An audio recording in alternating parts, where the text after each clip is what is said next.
Dr. Lisa. Been a little bit delayed. My voice has been on and off, but I had to get this intro done. I'm sitting in my closet right here, my makeshift podcast room, just letting you know some of the unglamorous side of this personal, entrepreneurship, this personal ownership over your income, your identity, your um, impact potential, and the influence that you have. And one of the ways that I've done this since the end of 2016 is to have this podcast. Um, and I came on today. We have a wonderful show. I have a nurse practitioner, Ashley P. Evans, who is a mental health pioneer, which is why I wanted to get this show out to close out Mental Health Month this year in May of 2022.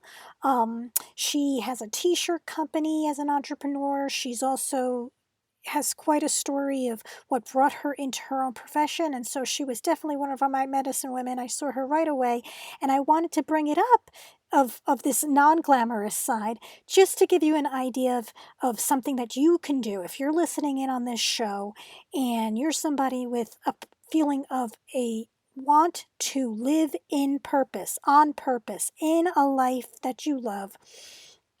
I want to really open up your eyes, not only through listening to the women on this podcast, where I feature these women that flip the pain of their mess and turned it into some sort of secret of their, sacred success path, which is different than the worldly success path, but also kind of let you in these shows of kind of, just regular, we're all regular women here.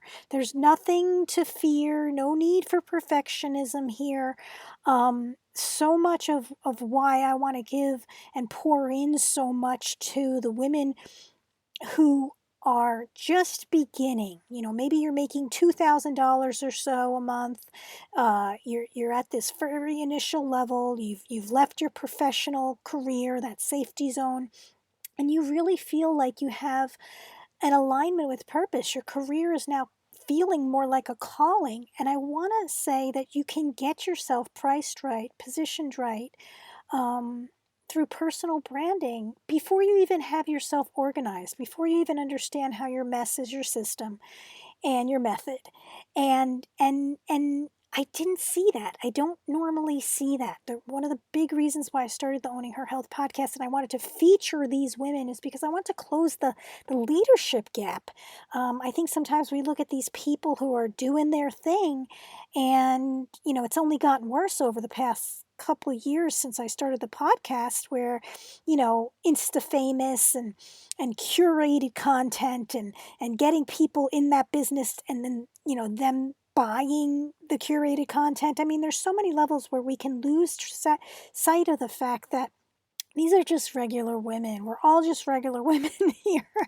And especially if you're on a healer's path, that's kind of it's a special path. And I truly believe entrepreneurship is a spiritual, sacred journey for those women who are kind of coming into their own as the medicine women of the world and really want to be conscious leaders, thought leaders. I mean, you don't even necessarily have to be in business with a product or a program. You can just have amazing thoughts and have a blog or a live community, and even an email community if you don't want to be on social media. But you're never going to know what you can do until you take the first steps. So I want you to look below in the show notes, go to the main show notes, and you can get the DIY to the My Body Brand Academy. But even without that, I want you to start listening to our shows. I have a lot more things, ways, Curvy Hustle Society is starting with a weekly love note. You can start right there. That'll also be in the show notes.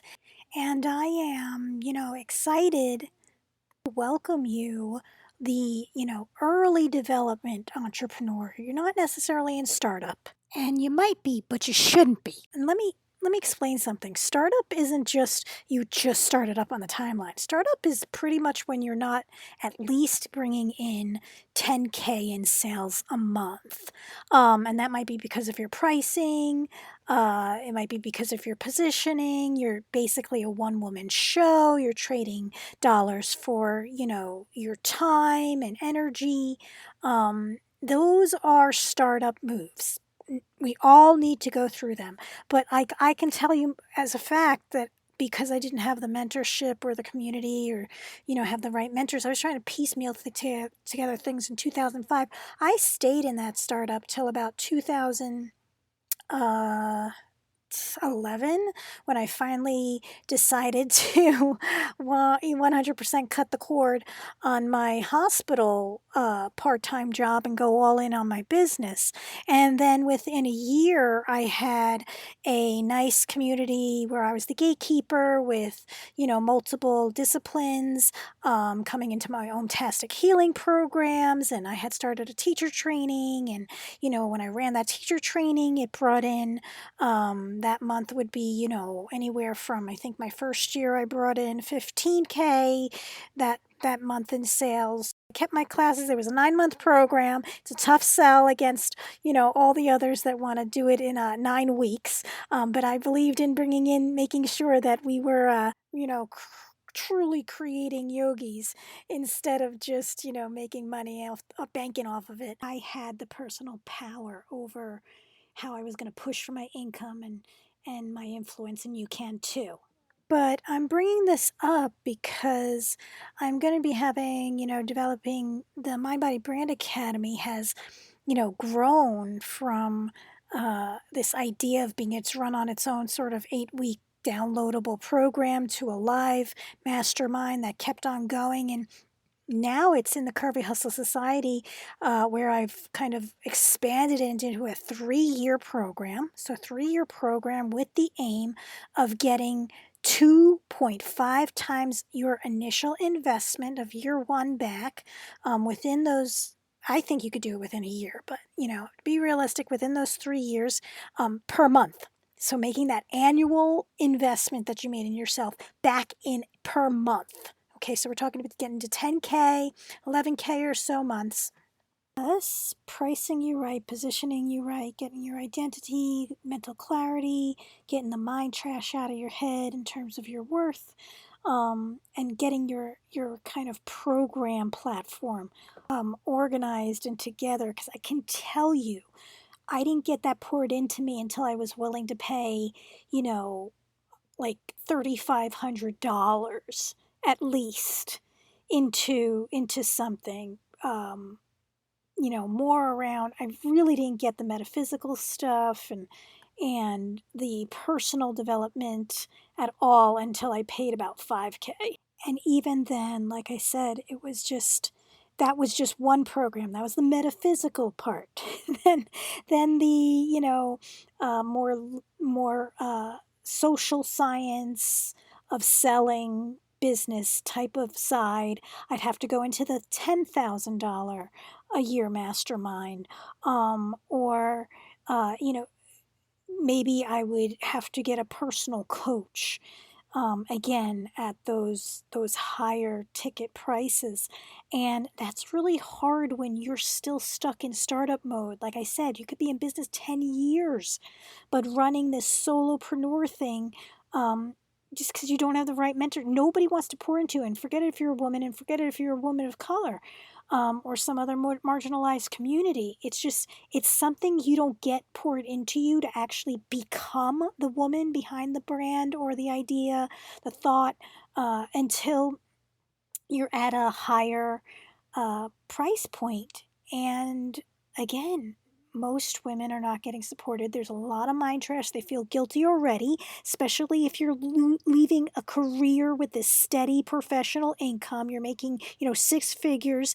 Listen, it was really hard for me going through my divorce and very close to financial bankruptcy to to kind of be where I was after a brand switch and things like that. But I really, I went back into traditional stuff. I stabilized myself, but then it got to be where I just would not want to give up the freedom living that I had already established for a good year and a half before all of that started, and the chaos and things like that. And I got a real taste of it. I can't go back. And I realized that it helped develop me, because you can be freedom living as long as you can get that energetic work. I was so appreciative that I had had close to a decade of deep spiritual studies. And so that's what I've put into the Curvy Hustle Society: spiritual development, spiritual power work, financial power work, positioning, pricing, and purpose, really being aligned with that, and communicating that. And then your personal power, just like,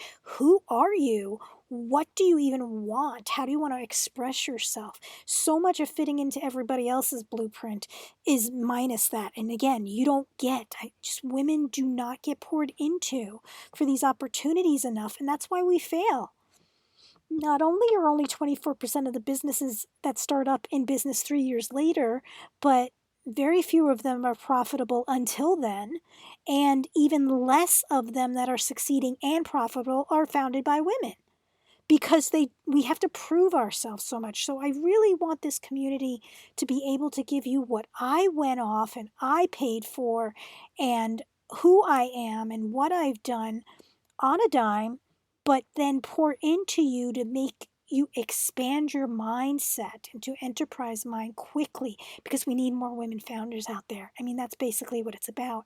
I have this big vision view of this curvy hustler who is figuring out how to do this the feminine way.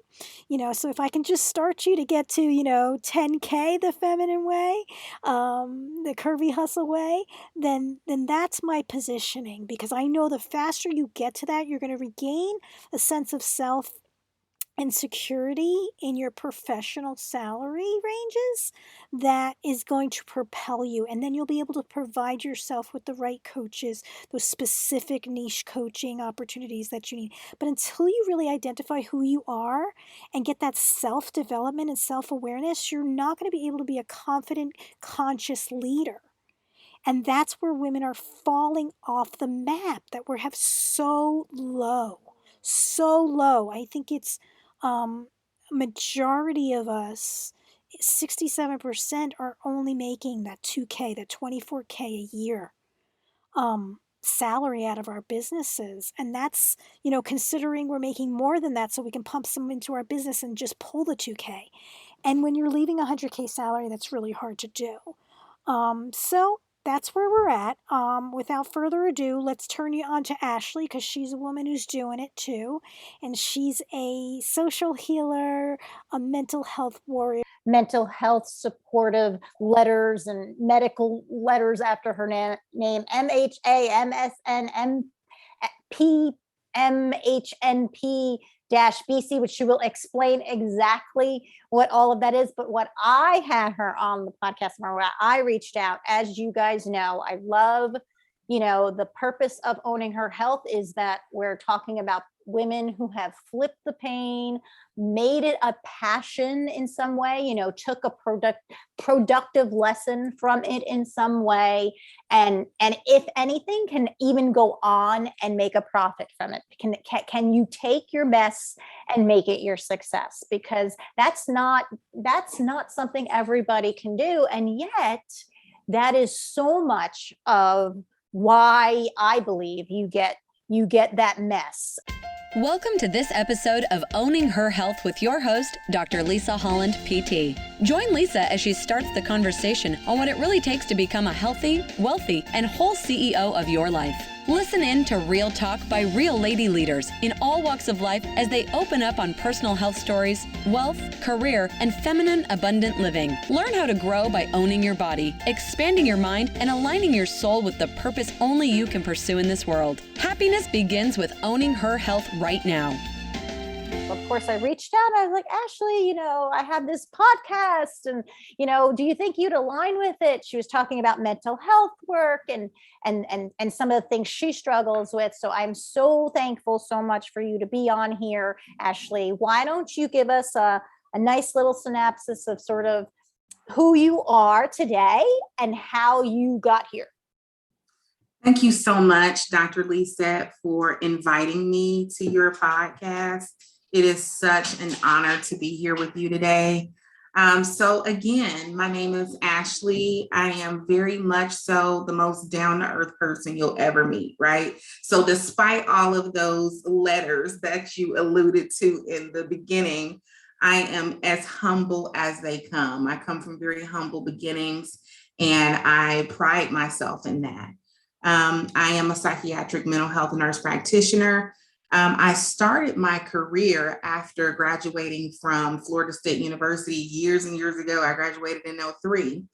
And after I graduated, I ended up going to work for an insurance company, Blue Cross Blue Shield of Alabama. And I started out in claims, and I decided that I was going to work my way up in the healthcare industry, the healthcare insurance industry, I should say. And I decided to pursue the MHA. And when I did that and finished that degree, I still didn't find myself happy. I didn't find myself feeling like I had really tapped into my passion, that burning desire, that I had to be helpful to people, to give myself to people, to really connect. And it's very difficult to do that when you're in a huge conglomerate, such as an insurance company, and, you're not engaging in a way that you could be, instead, you're kind of just making money for a huge company, right? And my heart wasn't there. So I very quickly, after about 2 or 3 years, I talked to my husband about it, and I was like, you know what? I really think I want to go back to school for nursing, because I had that desire at Florida State University to be a nurse, but I was afraid. I also, in the very beginning, Dr. Lee said, I actually wanted to be a doctor, a psychiatrist in the very beginning. But I talked myself out of it because here I am, out of state tuition. My dad is paying a fortune. I cannot afford to fail. Not only that, but I was very afraid of the science classes, the math classes. I talked myself out of it. Those negative distortions, those the mind trash. You have never been good at math and science. What makes you think you're going to do well now? And so I didn't do it. And, and it ended up going into international affairs, and that's what I graduated. That was my major at Florida State. But all that to say, every step you make informs your practice later in 100%. Terms of who you are. And I didn't know it then, but I had no idea that God would pivot me and still allow me to utilize that international affairs, that love for culture. I have always loved culture. And it really helps me to be able to communicate with the various cultures and ethnic groups that I come in contact with as a psychiatric mental health practitioner. So it really, has married into this wonderful role that I'm in now. So anyway, worked for the insurance company, decided that I was going to go back to school to become a nurse, went back to school at a community college, because here I am, I have a bachelor's, I have a master's now in healthcare administration. And I decided I'm just going to go back and get an associate's degree, Dr. Lee said, in nursing. And, if you know anything about nursing, you're going to have to continue to go to school in order to move up, right? And to really impact the field. And I'm one of those people, I'm never satisfied with, I don't want to say with anything. I just love education. I love continuing to grow and to develop. Professional develop is so important to me. And I find myself always being pulled in the direction of another program. Yeah, I mean, that's a lot of us, right? Like we were talking a couple minutes before we started recording, and I was saying to you, one of the things I think, that is that my gifts and in the story of everything. And when you look back and, what first want to say is like, absolutely, right? There are paths, there are steps that God has laid out for us that we just cannot see in our human nature. And until we understand ourselves to be divine and aligned with that, it's kind of like we think we're making these mistakes, but the reality is we're either constantly getting repivoted or it's all going to come back. And with me, it's kind of, I look back and I'm like, I always sort of saw potential. I always sort of saw, and I was in an environment, and many of us are, that we are placed in environments that are not necessarily conducive to that. Mm-hmm. And so it can be somewhat traumatic, our launch, and like you were talking about, that mind trash. But the fact of the matter is, at some point we wake up to the fact that despite all of that, Amen. here we are. This Amen. must be the mission. How do I, like I said, with owning her health, it's like the beauty is that if you are understanding you are a creatrix, once you realize this is a part of a bigger plan and that, yes, you are worthy of that, you can start the steps of weaving it all together to make perfect sense into who you are now and uniquely coming out, which why so many of us in the entrepreneurial space that are truly entrepreneurs, not just jumping on the bandwagon because we don't want to have a boss and don't want to go to work, and because it ain't that, it's you got to be your own boss and things like that. We end up here because we realize we are the product of the product. We are the best market. So getting into that, you're now doing these, why I loved it is that on your LinkedIn, which everybody listening to this, you should put on LinkedIn who you want to be seen as, not the person of 5 years ago you don't want to be. You need to show up there. And you had, that you are this t-shirt queen now. You are using fashion and culture, and like you're talking about all that understanding of people. You saw the limitations. A lot of us don't realize, listen, insurance industry and healthcare, they're two different corporations, they're two different industries. Absolutely. Health insurance is in the healthcare realm. It's not even in it. Like they're not even in the same, they're married, they're in an unhealthy, in mental health, they're in basically what we would call a codependent, unhealthy, narcissistic type of relationship. But that's not a healthy thing. So what got you there? What made you think, what? I am actually a t-shirt queen of an empire that's going to we're going to wear it, bring in all of that. What got you connecting that? So great question. I actually, after I became a nurse, Dr. Lisette, I went into my first nursing area in the NICU. Mm-hmm. And I loved it, but I was very emotionally taxed by the NICU because it was extremely stressful. And I mean, literally you would go in and a baby would be perfectly fine. And 5 hours later, the baby is gone. Right. And that was very difficult for me. So I ended up, long story short, I went to a rehab for a couple of years. And then I ended up going to Well Baby. And then I saw a position at the local community hospital in psych.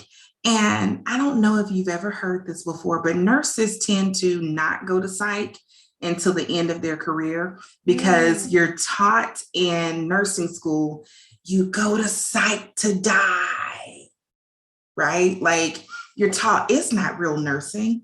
It's just absolutely ridiculous, the things that people, they kind of look at it. I know as a physical therapist, that's where I was clinically in the hospitals. It was kind of going to the 7th floor. It was, the lights were dim and whatever, but you went there and it was like, it was the same thing with us. It was like, they need to have a cane or whatever, but like, it was almost like nothing's going to help, or you're not really doing your clinical thing there. They just got to check off a box or something. It's really sad.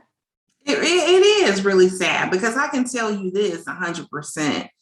In psych, we are absolutely using all the skills that we learned in nursing school. And you have to really depend on those clinical skills that you learn in order to determine, if this patient's medical condition is worsening, if they need an evaluation, what labs they need, what recommendations can you make to the IDT team? Because you don't have FMPs on the unit. You don't have, regular internists on the unit. You have to console out for things like that. So it's essential that the nurses are very in tune with their patients. Yeah, you have to use your intuition. Absolutely. I felt that way too. And another thing is, I felt it was so important. Like, we're their voice. Like, if you're not doing your job there, they're already discredited. I mean, you think just as a woman or as a brown or black woman or whatever, you think you're being ignored. Try being on a psych ward and right? Hello. Because you're already not being heard. And sometimes the clinicians are the only people that will pick up. I found it to be, honestly, it's the thing that opened me up to the power of the mind, really confirmed it for me, because I had a woman, she was in her 80s. Her history was having lost a pregnancy or a couple of pregnancies, and that she thought she was blind. The studies show she wasn't, but she took on the affect of a blind woman. Conversion syndrome. Yeah, she had that, and her body was looking like it was pregnant. And there was they looked for bloating. And when I saw that, and she had contorted her leg, the reason I was up there as a physical therapist is she had contorted her leg around like 75 degrees of and so her foot was literally like, you can imagine it, like, turned like 3/4 of the way backwards. And I was like, at that point, even though I had danced, even though I had realized, I've been around like athletic training and stuff and realized the power of performance, I was looking at it and saying, you know what? Disease is this connection. Like, if you believe something, and it really, and this was 1990, early 90s. Absolutely. So I didn't have, Bruce Lipton talking about it yet or whatever. Like, it really is a higher level calling. I think you're working with mind. And that is something we don't know. It's not necessarily just in the brain so I get you. Like, it's like a spiritual calling, really working well in that type of environment. So, so what got you the next step? So then I was working with adolescents there in that unit, and it was just awesome. I'm so glad that I started my psych career in nursing with adolescents. But what I learned from them so well is that, there really is, when you talk about stigma is so strong. Lots of people who have never had a mental illness, they may not necessarily agree with this, but when you have a mental illness, you think the worst of the worst types of thoughts about yourself and about the world around you, including the people around you. You assume that they think the worst of you, that they look down on you, that you're an embarrassment. Yep. Yeah, all kinds of judgment and shame is what you feel. However, you project that on others, assuming that that's what other people feel about you, and it's not. Right. And, then I stayed there for about a year. We moved to Texas. I started working for the VA with veterans, and I started working in an acute psych ward with these veterans who have been off to war, come back. And do you know, Dr. Lee said they had the very same thoughts, those negative, distortions, those thoughts of, their family looking down on them, the very same thoughts that the adolescent population had, the stigma. And I was like, oh my God, this is very telling that two different populations within mental health, two different age groups feel exactly the same. And then when I started retrospectively recalling how I felt when I developed postpartum depression and how I felt, when I didn't necessarily feel like I wanted to go to the doctor because I was ashamed. I thought I would be weak, quote unquote. Bad mom, right? Yeah. Like, This is the time of your life. Hello, get yourself together, is what I was thinking. But so happy that my husband pushed me into going to seek therapy and seeing a psychiatrist, because he knew that the Ashley that was there was not the Ashley that he knew and loved. So I'm so thankful for that. But all that to say, when I noticed this about the populations, I thought to myself, what is it that I could do to sort of reset on the very first exchange, on the very first meeting with someone, without even opening my mouth or without someone else opening their mouth? How could I reset and kind of flip a switch in a person's mind for them to understand that we actually support them? We think they're courageous. We think they're warriors. We think, all the things that you would never think we are thinking, but we are thinking that because we so desperately want to be an advocate for you and walk along beside you to help you in your journey to recovery. That's what we're really thinking. We're not thinking the opposite, that you're so a person that should be ashamed of yourself for developing this illness, because much of it is genetic. So how could, you be ashamed of something that you're not able to control yourself? That's what we want people to understand. Yes. So the idea is like they can kind of read your support, or it's kind of like showing them their allies. Absolutely. Who's the ally in the world? Here's the thing, Dr. Lay said, if you are going into an inpatient facility for the first time, you're going to be extremely nervous. Okay. You're going to feel like, oh my God, I cannot believe I'm here. You're going to feel ashamed. And when you step off that elevator into the intake room, and if you're greeted by people who have on brightly colored tees that have messages of hope, that say you matter, that say you are here for a reason, that say, just all kinds of different beautiful quotes, mental health matters, then immediately my hope is that that guard that's been up for so long goes down just an inch. Okay. And then when you start having that verbal conversation with that person, you're going to understand that this is more than a job. That guard is going to continue to go down inch by inch until the person understands maybe there is hope here. I can find help here. Maybe I can open up and be transparent about the things that have, bothered me for years and years and years. That's my hope, because my hope is that the T's help to normalize the conversation and lower the anxiety and help people to understand this is not just a job. This is a way of life. We want to be here for you each and every step of the way.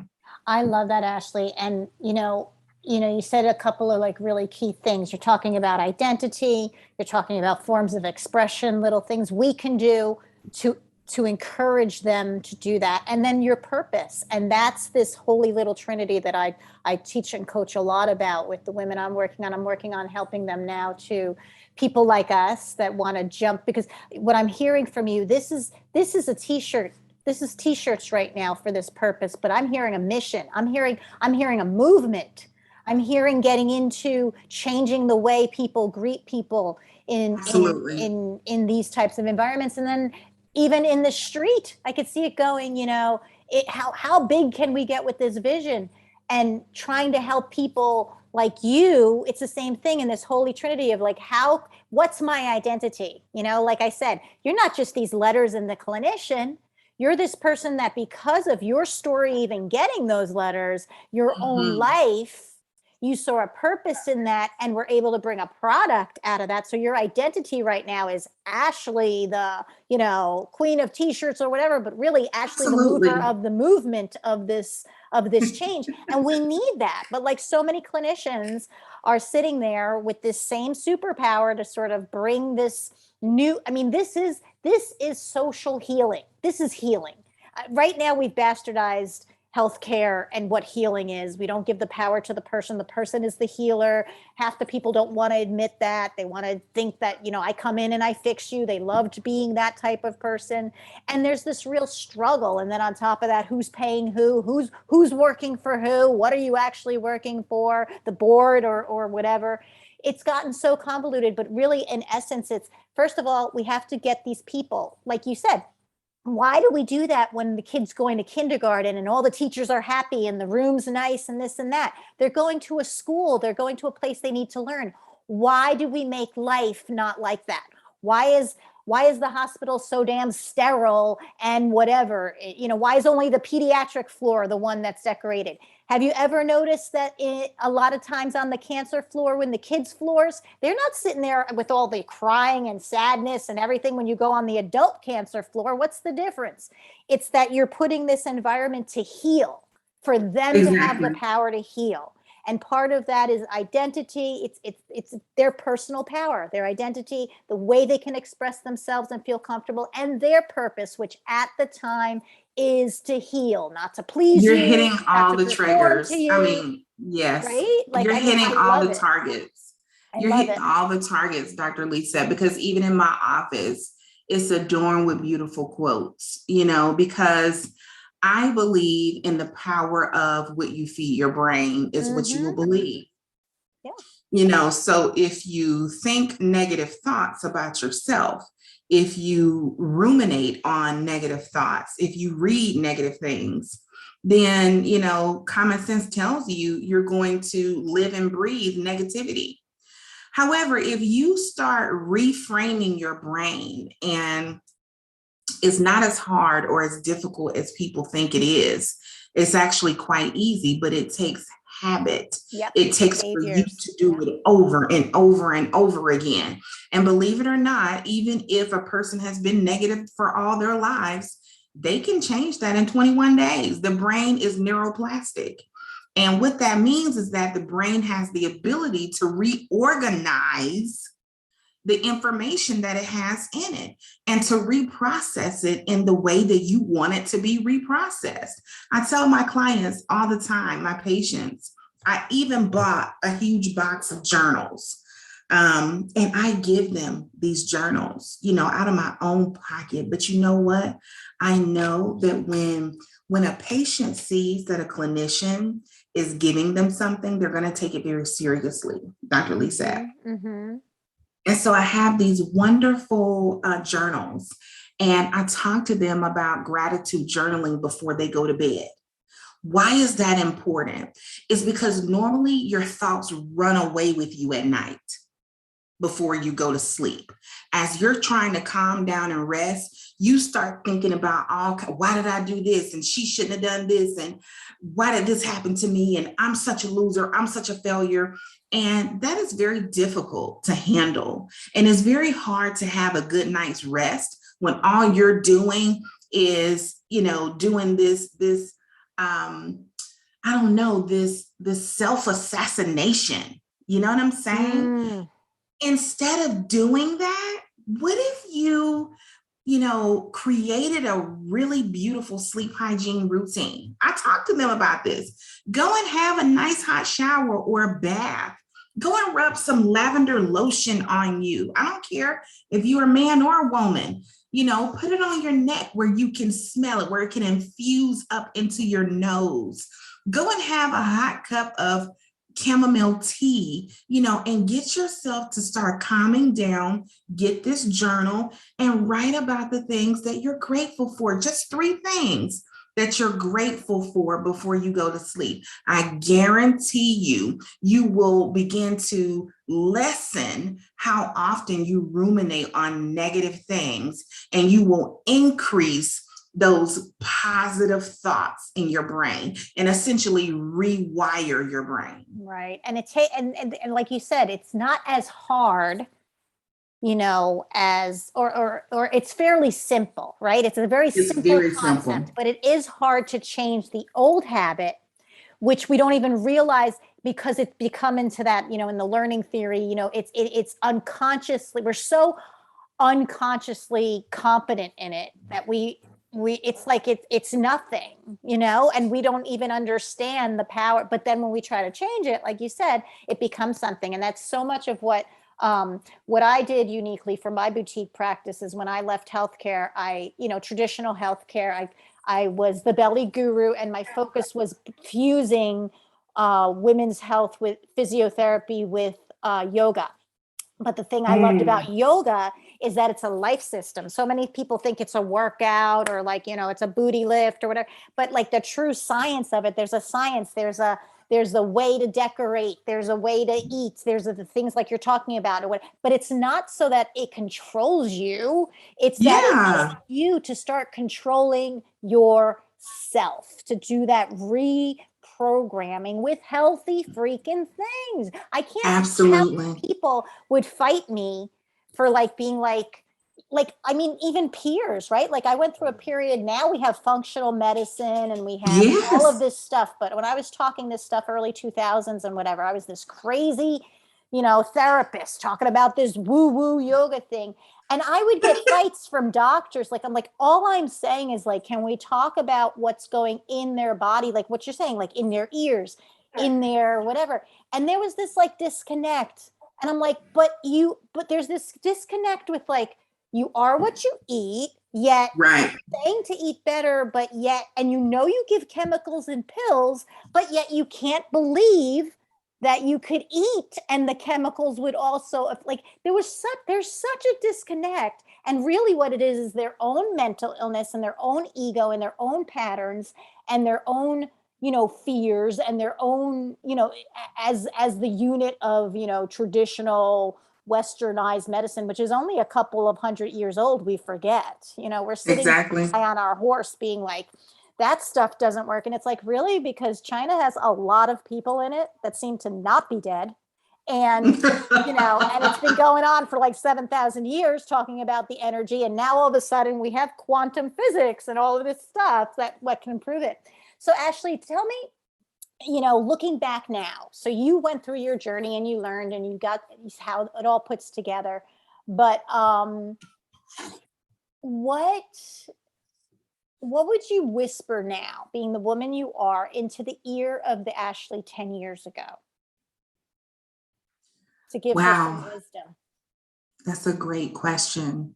So 10 years ago, I was 30. And I had just finished nursing, my nursing program. Okay. And I was in the NICU. I would say to myself, keep going, sis. Nursing is your purpose.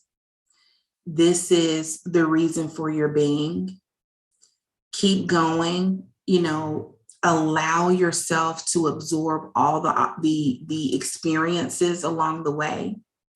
You're going to find your niche. And when you find it, you will know immediately.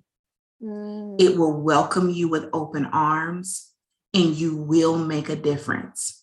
What's in your heart, to inspire people, motivate people, and love people, because I'm a lover of people. You're going to be able to do that, Ashley. Just hold on. And when you, finally get into that area of nursing that is meant for you, take it by the horns and don't let go.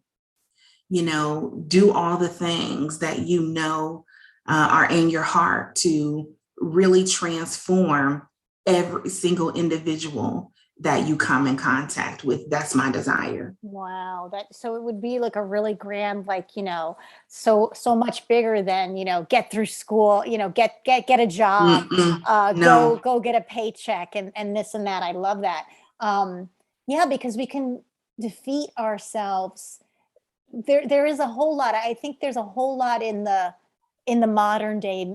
I mean, I would consider you definitely a modern day medicine woman, a Renaissance woman putting together things, but like it's mystical.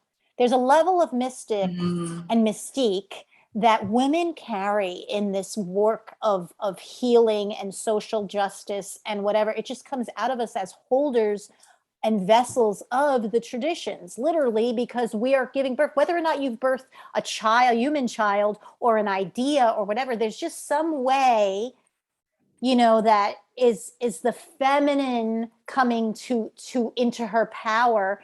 We all have the masculine and the feminine, but like the feminine form is that, how can we make it a little bit prettier?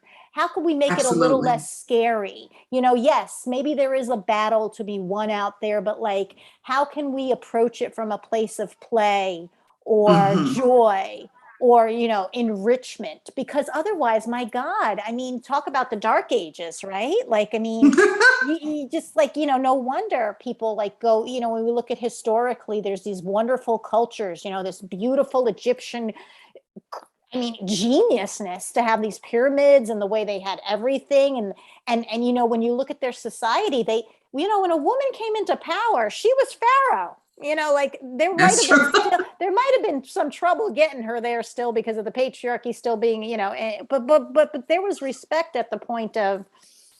And when we think of people like Cleopatra and Hespath and these real, there was a culture there. But then how the hell did we lose it? How the hell did we lose it in the world? Right?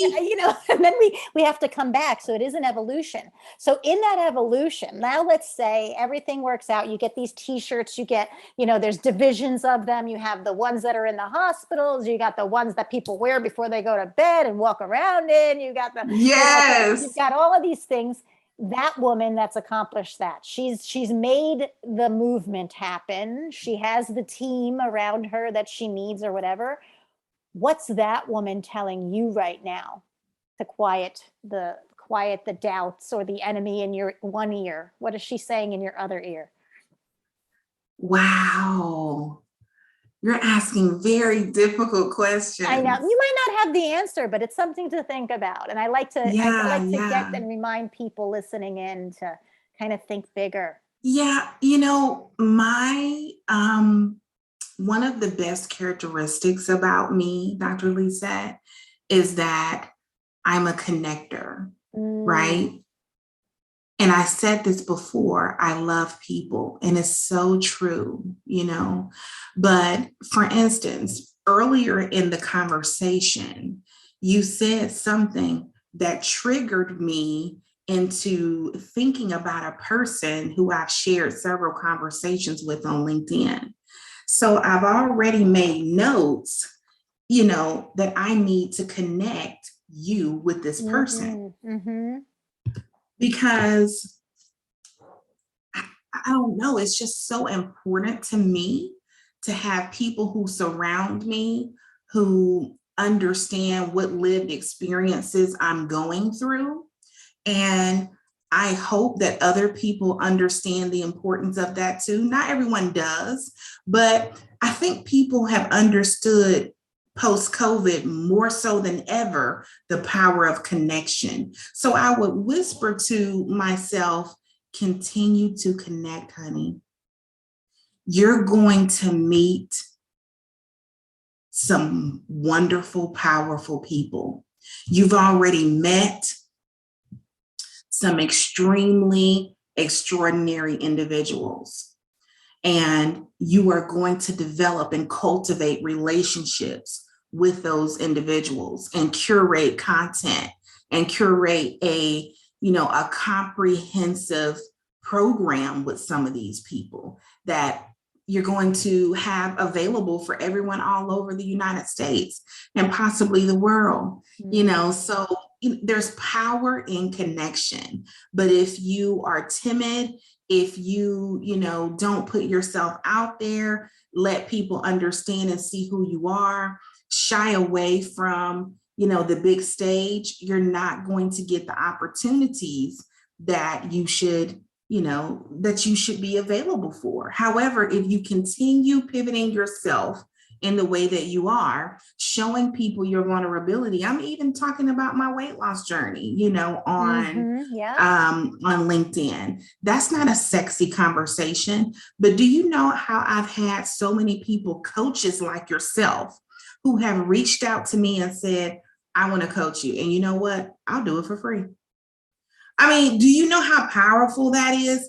I even have had therapists who have reached out to me, and I'm now in a therapy program where I am walking through trying to determine why my relationship with food became what it became. And that's resetting me. That's resetting those thoughts. But my point is, not only do I, talk the talk, I walk the walk. I do the hard work. Yeah, that is the hard work. I mean, and I Continue doing love the that. hard work. Do the hard work. I mean, if anything, like saying even that, right? Like do the hard work. And so many times we think the hard work, again, this is what I think is like that balance between the feminine and the masculine. It's like the same coin, but like that I don't even want to say softer, because often at times it's like the harder, it's the idea of surrendering. Like, what is power, right? Like that idea Brene Brown brought out with like vulnerability. What really that is like, is it really, it's not so much the vulnerability, I feel. It's just like, where do we see power? And I think that's what's shifting now. This idea of authenticity and transparency and this and that. I feel like, haven't women been walking that walk?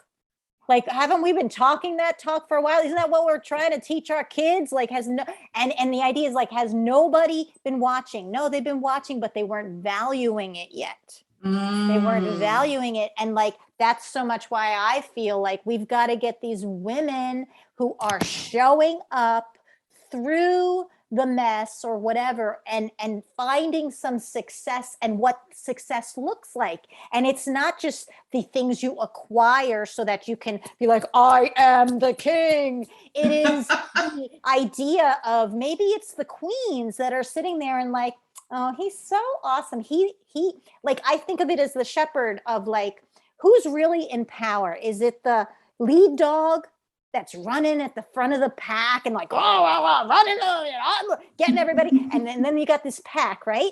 Or is it the shepherd that's in back, kind of taking her time, like,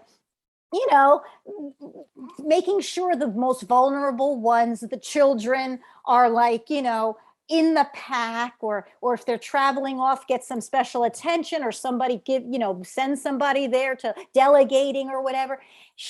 That shepherd knows, you know what, let's use Johnny, the lead dog, today. He loves yelling. He loves thinking he's in charge. Like, I don't mind if he thinks he's in charge. Like, I don't care. Like, there's so much more strength in that surrender of apparent appearances, and that's really like, that's the vulnerability. It's not really going there and being like, I get knocked down and I'm bleeding and I still get up. It's maybe there's a smartness in saying, or you can be like, why don't you, who loves to get knocked down, who loves to bleed, why don't you take that role? I'm just going to hang out here because I don't want to bleed. I don't want to bleed, but I'm really good at this. I'm really good at this. I'm really good at making sure you don't got to worry about anybody else over here. And that's so much of what women were doing in the home while their partners went out. And then we switched that, but we never actually kind of got the reciprocal, right? We never actually allowed the men to come in and figure out where they were in the home and in the pack and being the shepherd, and and so we have this big mess. And that's so much of what's missing in our head with just power in general. We can't see both sides. We can't see the beauty in both sides until we see it in ourselves. So I thank you so much for being here, for being vulnerable, for sharing how you're flipping that with the most vulnerable people, the people who we have decided are insane, right? Like, we've decided they're the ones that have, we know more than them. We're the ones in reality. When I can't tell you how many prophets I heard in the New York City subways that, during my 20s and stuff like that, when I look back now and I'm like, that guy was the smartest guy. Like, he saw it, but it was, when you're the minority, you're called insane. When I was talking about yoga and using it for, therapeutically, because it allowed you to be behavioral change without sitting on a couch and talking about your problems endlessly. What I was talking about is coaching. That's what really good yogic support is actually life coaching. but in a Mhm. spiritual Mhm. way. And this was not popular. And some of my peers thought I was totally insane to like stop wearing the white coat and stop hanging the stethoscope around my neck to say I'm important and go put on yoga pants and go, teach that to get people better. So I I love commend that you though. for having the Kudos to you. t-shirts, right? The t-shirts, right? Thank What do you you. mean they're Thank not going to you. be scrubs? You can't go out and have your scrub. You can wear your scrub pants, but you're just going to have this, So I love that. So where can we find you? Let's make sure that people can get in touch with you. I know you're on LinkedIn a lot, so Absolutely. definitely have that link. Yes. Yes. So LinkedIn definitely is somewhere that I'm always posting, as well as Facebook. You can follow me at Psych Life Tico on Facebook. In addition to that, Instagram. And again, it's the same handle, Psych Life Tico. Some of the same content, but some of it very different because you have different, you're talking to a different platform. And when you do that, you have to kind of, interject more pictures here, more text here. So So find your style. You're on the main things of yes, favorite exactly. style. Exactly. Okay. So really a great journey. Thank you. And is there one last bit of advice you'd like to leave my audience my audience is the big thinkers. Some of them are sitting on that procrastination station, waiting for that train to motivate them to kind of jump like you. Any advice? Absolutely. I think the one thing that I, would love to say to your audience is just give yourself grace, sis. There's so much in life, the hustle, the bustle, the burning the candle at both ends, the not having enough time for yourself, giving back to everybody, giving zero to you. Give yourself some grace, sis. You can't say yes to every single thing. No is a complete sentence. And it's okay to use that word. Love it. Because you have to protect your own space and your own mental health. And you have to protect your vision. You can't give 100% and still be able to implement the vision that God has given you. Perfect. That is Give beautiful. yourself grace each and every day. Yep. And that's it, right? That's the grace versus the grit. They're kind of the same things. They're like flips of the same coin. They're both going to get you and keep you moving. Thank you so much, Ashley, for being here. Definitely have in our show notes the links that you guys need. Reach out to her directly on LinkedIn. And I know we're going to be having more conversations because as you're talking, Absolutely. like, this could be another half hour. This could be another conversation and this and that. Thank you so much. All right, everyone. As always, we'll see you next time for Owning Her Health. Thank you for listening into this episode of Owning Her Health with Dr. Lisa Holland, PT. To learn more about her personal and professional development service, visit her online at drlisahollandpt.com.